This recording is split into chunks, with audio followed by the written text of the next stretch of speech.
Hey, you're very welcome to my YouTube channel, The Habit Boss. It's Linda here. If you're listening on the podcast, hi, how are you?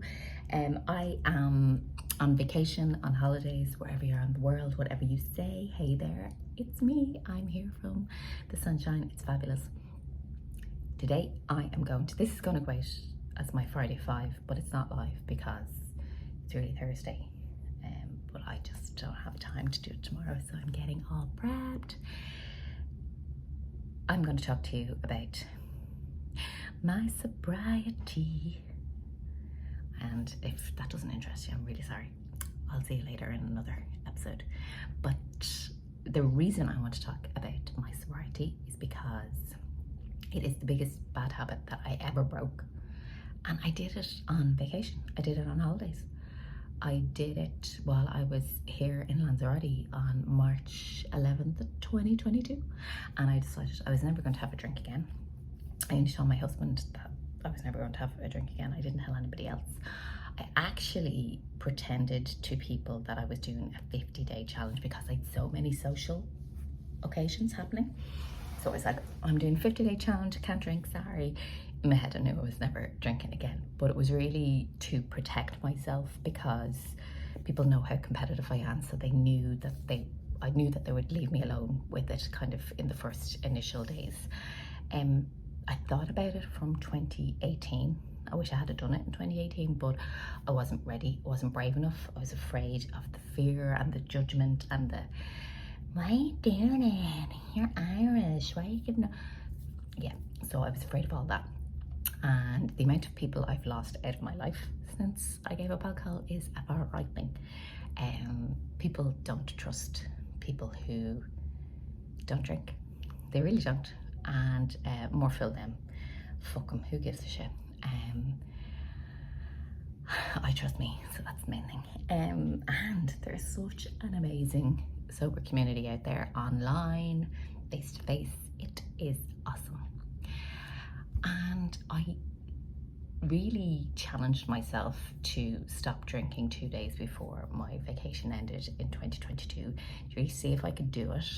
There was a big rugby match on, one of the Six Nations rugby matches was on the Saturday. I stopped drinking on the Friday, and there was so much. I had 2 weddings, I had a birthday, I had loads of nights out.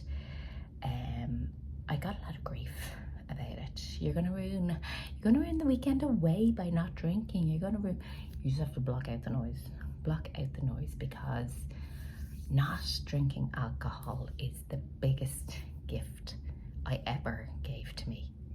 The biggest gift I ever gave. I don't work steps. I don't include myself. I could be an alcoholic. I don't know. I actually don't know. Maybe I am. Maybe I was a functioning alcoholic.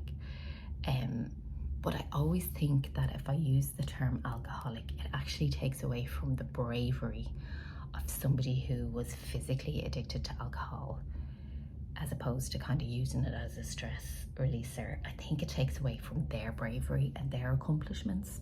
So I kind of steer away from that because, you know, there's so much more powerful people and more powerful journeys out there with regards to alcoholism than mine. So I always got to steer away from that. But yeah, I did it. It's like over 2 years now. It's coming up to 2 years and 4 months, and I'm just super proud of me. When you start going down the rabbit hole, I'm not going to preach because that's not, but when you start going down the rabbit hole of marketing and of how women are used as tools in the sale of alcohol, the consumption of alcohol, there is so much to talk about.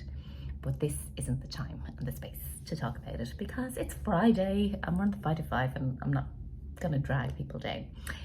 If you were looking for tips and tricks, like I say, if you have a real issue, you are an alcoholic, professional help is needed. Go seek professional help.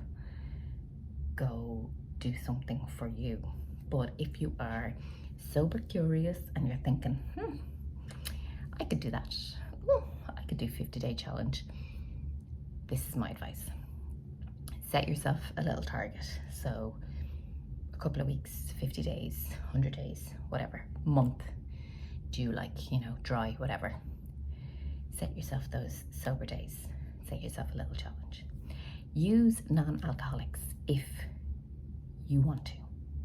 I love an alcoholic because it makes me feel I'm still part of a ritual. It makes me feel like I'm still part of a group, because you can be very ostracized when you don't drink alcohol. I don't trust her, she doesn't drink.